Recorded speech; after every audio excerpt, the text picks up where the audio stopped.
Hello, and welcome to the Thought Leader Activation Summit. I'm Stephanie Michelle, leadership and life coach, author of Confident Introvert, and your host for this series. This is your ticket to learn how to start your coaching business, get on those stages, and write your book. I'm so excited to introduce our very first speaker, who I'm happy to call a friend, who will share the ins and outs of how to start a successful coaching business, Bri Seeley. So the entrepreneur coach, Bri Seeley, helps entrepreneurs create long-term sustainable success on their own terms.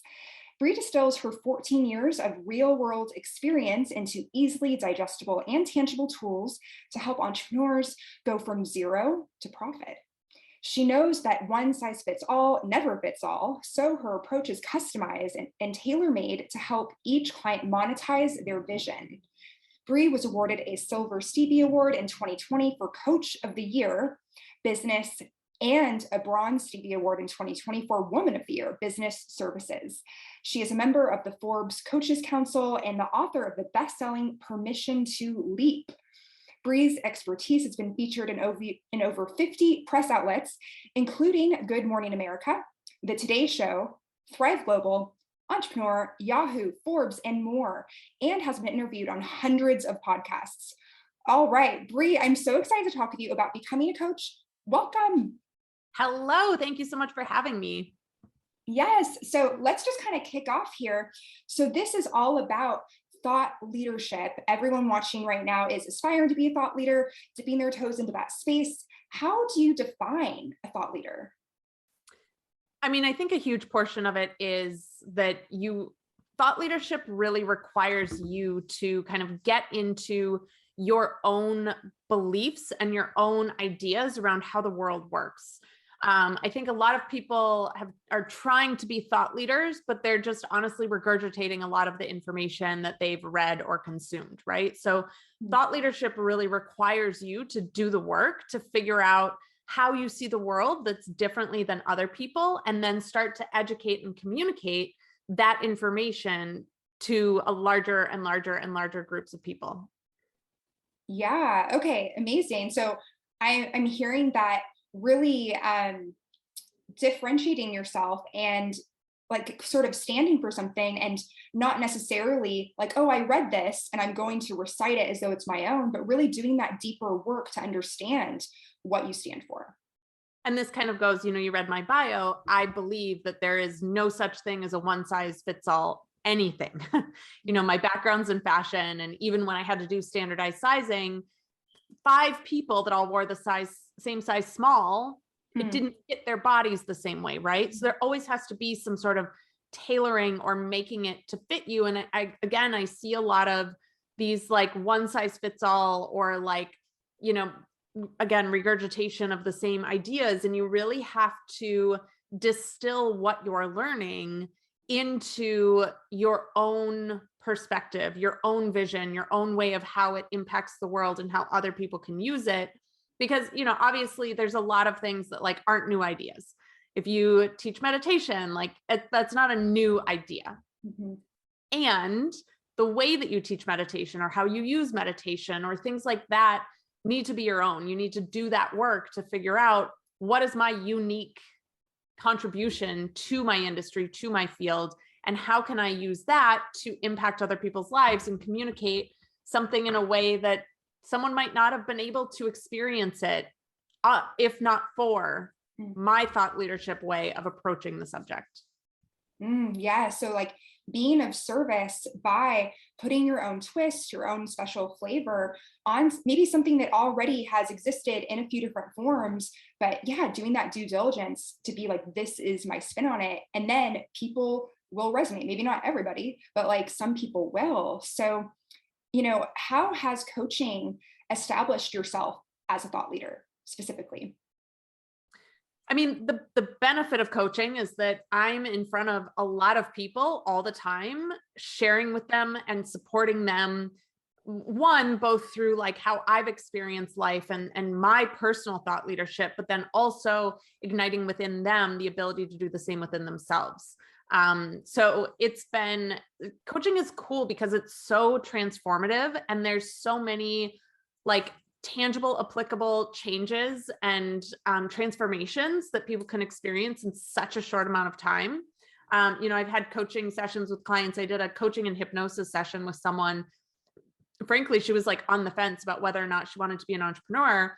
We did the session, literally within a week, she signed a $50,000 client, right? Like, so you get to see how your approach, your perspective can make a big impact in people's lives. And then of course she then goes and tells 10 other people, and it becomes this like kind of big movement. It's also obviously helped me write my first book. It's helped me with so many other things. And to be honest, like I'm getting ready to start another business right now as well. So it's really, and my coaching platform will be kind of a huge base for what's coming in this next business. So, yeah, I mean, it's really opened up so many doors for me, given me so many connections and opportunities to just get in front of people and share with them my perspective on the world. Yeah. And, from that vein, sometimes people look at, the entrepreneur coach yourself and think, how does she get there? So let's actually take a moment to demystify what your process was, knowing that everyone's process will be different, but what was your point A to get to this point B? And then double-barreled question, what's the first step that you would recommend someone take that maybe you didn't necessarily take because you didn't know? Yeah. I mean, I think the first thing to note in this, and you'll see when I tell my story, is that becoming a thought leader is not an overnight thing. It's not something that you just wake up one morning and say, oh, I'm a thought leader now, right? Like it is years and years and years and years of choosing to show up every single day, even without the results that you're looking for, and continue moving forward. So, my first business started in 2007, and I actually did not want to be an entrepreneur. My mom had been an entrepreneur, and I was like, oh my God, I saw what she went through. Not my path. I'm just going to get a day job. I'm just going to start this little business on the side because I don't want my creativity to die because my job was not aligned with what I'd studied. And so little by little, my business grew and grew and grew and grew. Fast forward 8 years, I was upset. I was having panic attacks all the time. I was accruing a lot of debt. Having a fashion label is a very expensive endeavor. I was getting a lot of really great press. I was dressing celebrities. My stuff was on The Bachelor and Toni Braxton and covers of Apparel News and Women's Wear Daily and all these amazing things. But on the inside, I felt bankrupt. I felt depressed. I was not happy at all. And so overnight, I just shut my business down and did a lot of meditation during that time and realized that I'd had 8 years of entrepreneur experience, plus growing up under an entrepreneur. And then I also had that job that I had. I had 8 years of experience as a counselor.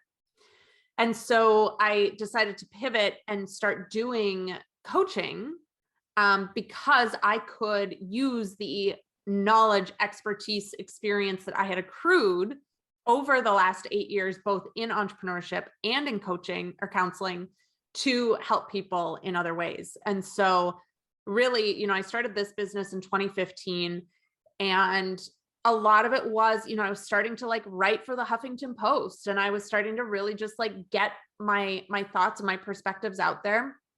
One of my articles on the Huffington Post went viral. That led me to the Today Show. Things just really start compounding, but you have to be brave enough. And I think this might be the first step that I recommend for people. You have to be brave enough to start putting yourself out there. If you're hiding, if you're unwilling to share your perspective or the things that you want to be a thought leader about, if you're not willing to comment on those things publicly, you can't be a thought leader.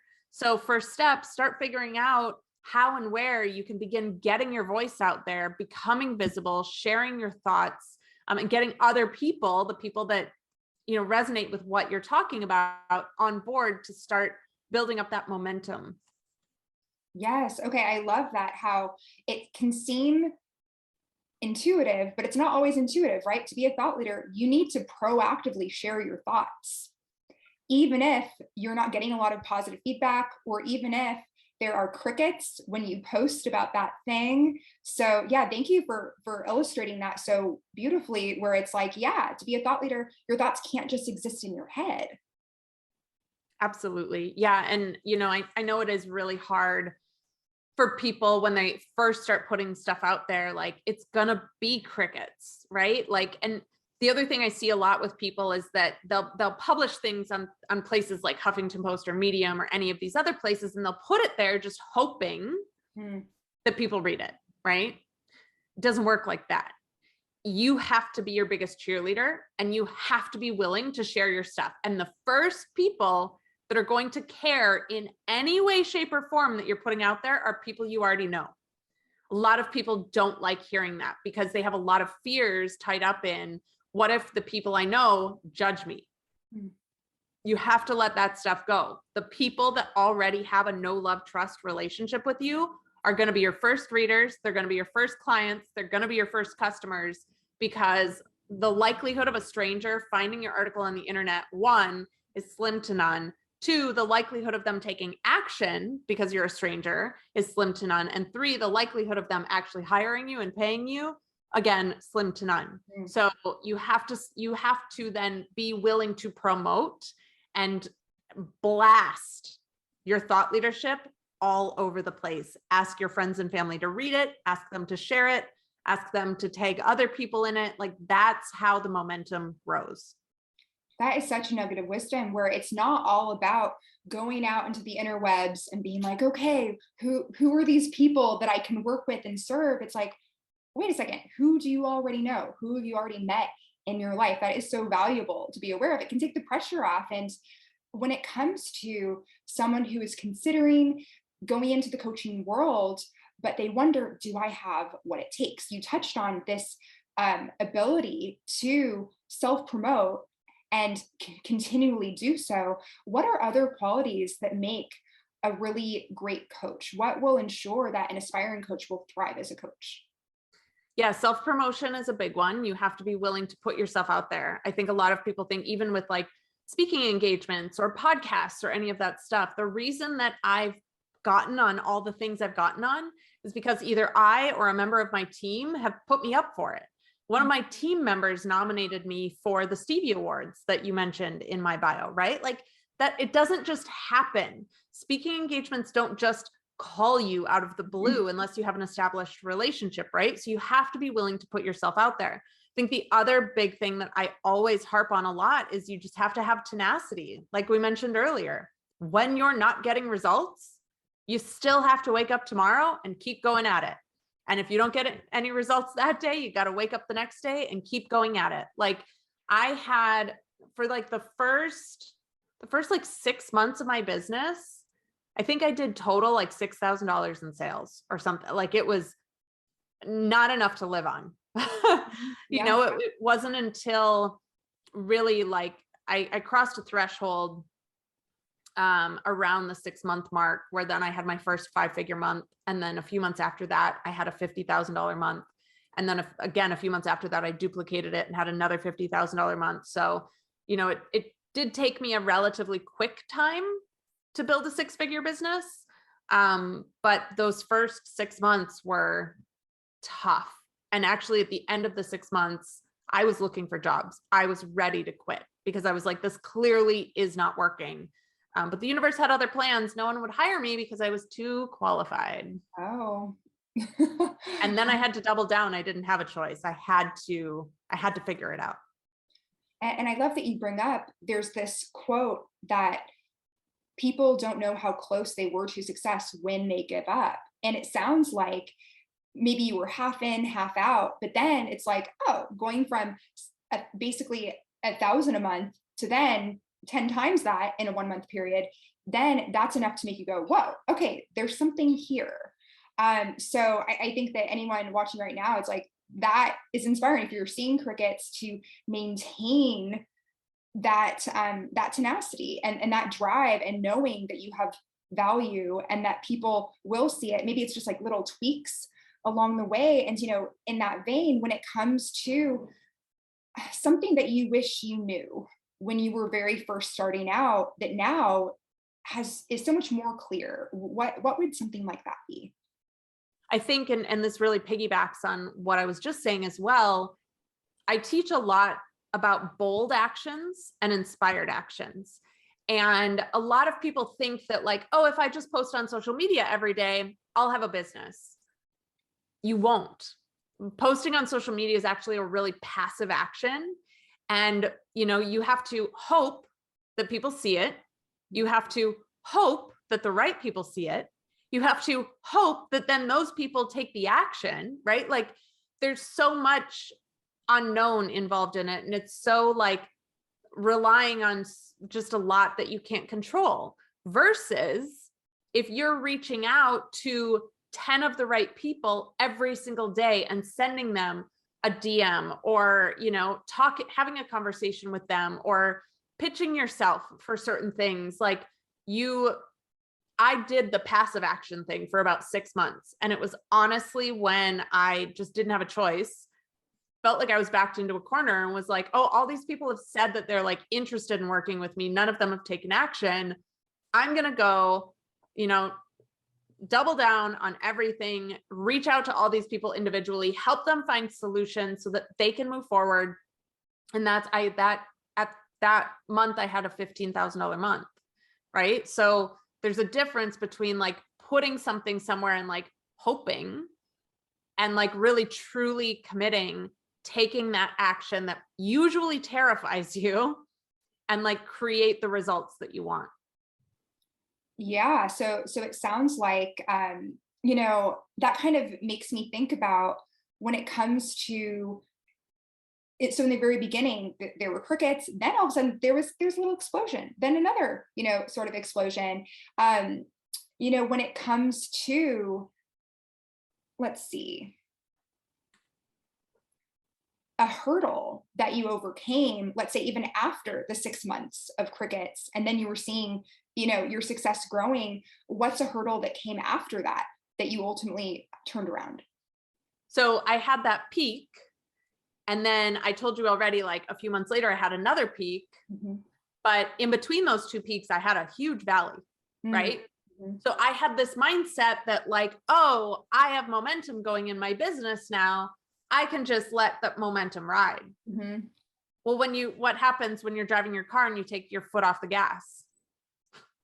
You start slowing down. Not going anywhere. Going as fast, and all the, you come to a stop or whatever, right? So I think, I see this in a lot of my clients as well, this idea that like, oh, well, once I get, a few clients, or once I get this momentum built, then like, I don't have to take client generating activities any longer in my business. And it's like, no. Those client generating activities become non-negotiables. You take them every day. You find at least 1 to 2 client generating, money generating activities, and you take them every day in your business. And it just becomes something that you do. And eventually you can systemize it. I'm at the point where, my assistant is going to be taking over all of that for me and doing all of the outreach so that I can stay in my zone of genius. But this is also 6.5, 7 years into my business, right? So at the beginning, you have got to prioritize money generating activities over and over and over and over and over again. Getting into that complacency mindset of like, oh, well, I got a bunch of clients, so like I'm good now, is going to lead you again to the like peaks and valleys of entrepreneurship of, a $15,000 month followed by a $0 month. It's just, if you want to maintain like consistency, you have to be consistent with those actions. Yeah. And you bring up such a great point about doing client generating activities versus just any old activities. Like, oh yeah, this is a pretty picture, I think people will like it. It's like, okay, there's a little more going on here. So what would you recommend if someone is, let's say, watching and thinking, okay, great, I want to do client generating activities. What are those activities? How do I do them? This is the hard part, right? I don't believe that there is, again, a one size fits all model for every single person to get the same results in their business. So what it looked like for me was that I launched a 7-day challenge. And from that 7-day challenge, I sold, I think at the time it was like a $1,500 product. And I did 50 grand in sales. So a friend of mine at the time was like, oh my God, I want to do that. And I gave her everything I did. I sat down with her and was like, do this. She literally duplicated everything I did. I don't even think she had a $10,000 week. Right. So this is the thing, but the reason I did a challenge is because I was meditating, and I was like, okay, I'm meditating. I'm connecting with that vision that I have. I'm connecting with the things that I want to create. I'm connecting with who I am. I'm feeling into it. All right, universe, what's a next step for me? What can I do? And I heard a very clear, like, do a free 7-day training. And I was like, okay, but like, what am I going to teach? So, and there have been other times where I've been meditating. It's like, write your first book, or, launch a membership, do this, do that. Right. So unfortunately, there is no silver bullet that I can give your listeners to say, if you do this one thing, you will find success, because plenty of people have launched memberships and not been successful. Plenty of people have launched books and not been successful. Like, you have to find the thing that inspires you, that feels good to you, that makes you want to get up tomorrow and do it again. And you just really have to commit to whatever that thing is. Maybe get someone on your side to help you figure out what that is and how to then execute it. But there's all these coaches online that will tell you, like, oh, if you do a summit, you'll have a 6-figure business. If you just have a good Instagram, you'll have a 6-figure business. There's so much more that goes into it that I wish I could give your people an action to take, but the action is really like, turn inside. The map that you're looking for is within you. There are people that can help you uncover that map, but no one can give you a bulletproof one-size-fits-all model to get to 6 figures in your business. It doesn't exist. Yeah, so this call for uniting, if you're not already united with your intuition, and getting quiet with yourself and allowing inspiration to unblock inspiration, in a sense, sounds like a key takeaway here. And, you're the real deal, right? It's not about like, here's this formula, do this thing and it will be successful. And if it's not successful, it's because you did it incorrectly. That you're like, no, like that's where the element of custom mentorship coaching comes in mind. And yes, coaches have coaches. No matter how successful you see a coach being, like, oftentimes there is another coach behind that coach helping it happen. So can you speak to that sort of dynamic? Yeah, absolutely. I've had numerous coaches. In fact, you and I have had the same coach at different times, Yes. but when I first decided to start this business, I had a coach on my side, and I even emailed her a few years ago, and I was like, just want you to know that the reason I still have a business today, 6 years later, is because I hired you at the beginning, and I had you on my side. Like, everything she taught me, first off, it's what helped me get to 5-figure months and then a 6-figure year. And it's what's helped me sustain my business for the last 7 years. So that's been really helpful. And then of course I bring on experts and mentors and all sorts of other stuff. I usually have about one kind of high ticket person on my side at any given moment. So I invest a lot too in just personal development and resources and things like that, readings and guidance and all of that stuff. But I can't do it alone. And I know, just like I preached, my path is within me, right? But there are just certain things that we have blinders to in our journeys that we're just unable to see or unwilling to see. There's just certain things that you don't know either. I just hired this new marketing company to help me, and they put together this marketing strategy that I was like, yeah, I couldn't have done this for myself. I'm just too close to my business to be able to fully see. I'm like the fish in the water that doesn't know it's in water, right? Yeah. Sometimes you need a human outside of you to be like, hey, did you know you're in water? You're like, oh shoot.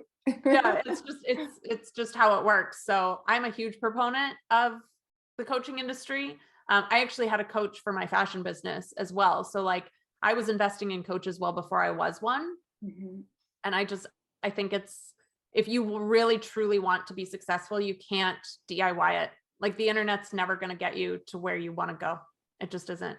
I love Google, but it won't get you there. Google's not a coach. Yeah. Google is not a coach. That is an accurate statement. So, when it comes to aspiring coaches that are wondering okay, what's my secret sauce? How do I differentiate myself? what would you say to them? I mean, this is honestly all stuff that like I walk people through in my business development program. Is like, you have to figure out your values, you have to figure out your vision, you have to figure out your unique selling proposition, your mission, your story. What elements of your story are you going to tell? Because you don't want to tell the whole story. There's a lot when I told my story that I left out that just wasn't applicable. I only tell the parts of my story that really apply to the point that I'm trying to make with, the questions that I'm asked. So there's a lot that goes into it. And it really does take, I full, total loving respect to all the like life coaching certifications out there. Most of them teach you how to be a life coach. They don't teach you how to be a business owner. They don't teach you how to be an entrepreneur. So all the things that you need to know, those things I just mentioned, building a website, like all these things just aren't necessarily fully covered in those programs. And so I actually just did this research yesterday. There are 71,000 life coaches in the world. There's 56,000 business coaches in the United States alone. Wow. There's like, I think 100,000 health coaches. There's a lot of fucking coaches in the world. So you do need to do the work to figure out, who am I? Who do I serve? Why am I doing this? How do I impact their lives? What is the transformation I bring? Like, you have to know all of that before you can serve a single person. Because if you're just going out there being like, I want to help everyone, you're not helping anyone. Yeah. Oh my gosh. So true. when you stand for nothing, then yeah, you're standing for nothing. When you're like, yeah. So basically, yeah, thinking more into, I'm really getting this vibe where, yeah, it is so custom, identifying what your values are. You can't right now say your values are this to everyone listening. That's work that you really need to do internally on your own. And another question that comes up with people that are aspiring to be coaches is, do I coach on something that I'm an expert in already that comes naturally to me? Or does there necessarily need to be that I was at point A and now I'm at point B and I can help you get from point A to B? I think it really, again, depends on the individual. One thing I say to people is, especially when you're coaching, especially if you start out with a one-on-one practice, you are going to be saying the exact same thing over and over and over and over and over again. I cannot tell you how many times I have coached the exact same thing. So one of the things I tell people is, whatever you decide to coach on, you need to be comfortable saying the same thing over and over and over and over and over and over and over again for years. Like, make sure that it's something that you care about and that you're so excited about and so passionate about that you can repeat yourself 10 times a day, 5 days a week, 52 weeks a year for 10 years and not get bored, right? So that's one thing. And I think whether you're coaching on something you're already an expert in, or if you're coaching on something that maybe you've done as your own personal journey from A to B, or you've helped other people from A to B, you just have to be able to communicate that value and give examples, give testimonials or proof points that you can actually do this for other people. It's a little harder, obviously, with coaches at the very beginning, because you might be your only proof point. And if that's the case, I would encourage you to go out and maybe coach. I just interviewed someone for my podcast this week, and she said when she was getting started, she just coached 100 people in like 100 days for free, and just like got all of them results, served all of them to her highest capacity, and like let that be the momentum that then got all of those 100 people to tell other people, and that like then really got her going into her business. And it was coaching the 100 people in 100 days that she said got her to her first 5-figure month as well. So get the proof points, whether it's something you already know about, whether it's something you aren't necessarily fully an expert in yet. Give yourself permission to become an expert. And again, it doesn't happen overnight. Yeah, Bri, I love that tip, right? So if someone watching right now is an aspiring coach and says, well, in my own life, maybe I've made this transformation, or maybe I'm in the process of making this transformation, then there's nothing better than actually getting that experience and doing the thing with enthusiasm, having that one topic that you decide, okay, I'm going all in on this. And, when it comes to your secret weapon for success, what comes up? Me. Hmm. I'm my secret weapon for success. And my whole shtick is like, you've got to be yourself in your business. You have to be. If you're trying to be someone else, it's not sustainable. 2, people are going to pick up on that. People can tell when you're out of integrity and when you're out of your authenticity. So your secret sauce is you, which again leads back to, that's why you need to know your values. You can't build a business that goes against who you are and what you need to be fulfilled. Mm-hmm. You can't go against the vision that you have, the desires that you have in your heart. You've got to be you all day, every day. I am the hot pink wearing crazy cat lady that swears a lot. And people have come to me and been like, really, you should stop swearing. And I'm like, you're not my person. Like, I appreciate the feedback, and go find someone else, because this is who I am. And I am because I am my special sauce, I am unwilling to be anything that's not me. Now, obviously, I've been on national TV several times. I cannot swear. Mm-hmm. And when I'm teaching and stuff, I mean, you've seen too. So I have my whole line of candles, right? And almost all of them incorporate the F word. That's just I designed these. It's just who I am. Enthusiasm. Where I can imagine you saying the names of the candles. Yeah, your greatest asset is you. And especially as a coach, you are your business. So give yourself permission to be you. Let you be your special sauce. Don't give your power away to anything else. And just have fun with it and be you every day. I mean, that's the greatest benefit I have from this, is I just get to be me every day in my business. And it's awesome.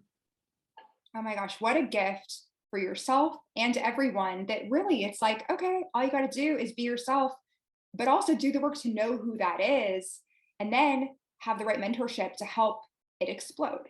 So, Bri, so much wisdom today. I'd love for us to begin to close with how people can find and connect with you, and also learn about your special free gift. Yes, absolutely. So people can connect with me on my website, which is briseeley.com. And then the other best place to connect with me is Instagram. I always encourage people, if you're connecting with me on Instagram, please send me a DM. Don't just follow me. Let's have a conversation. I want to get to know you, who you are, what you need in your business. And then you're editing these? Are you editing these? I am editing. I should have told you. Yeah, this will be edited out what we're saying right now. Yes. Okay. Did I tell you what my free gift is? You did not. So it can be anything. Okay. And then you can always send me the link later. So it's really whatever your free gift is, usually a lead magnet of some kind. Okay, cool. And then, so as for my free gift, I have a free training for people to help them start taking steps to monetize their vision and guide them through some of these frameworks that I've talked about today, so that you can get out there and start making money from being yourself and helping other people. So people can visit leap.briseeley.com, and you can enroll in that free training. Beautiful. Okay, thank you so much for all of those nuggets of wisdom, Bri, and thank you everyone at home for watching. Stay tuned for part 2 of the Thought Leadership Activation series on your signature talk. Then part 3 is writing your book. And again, thank you so much, Bri Seeley, for telling us all about how to begin your coaching program. Thank you for having me.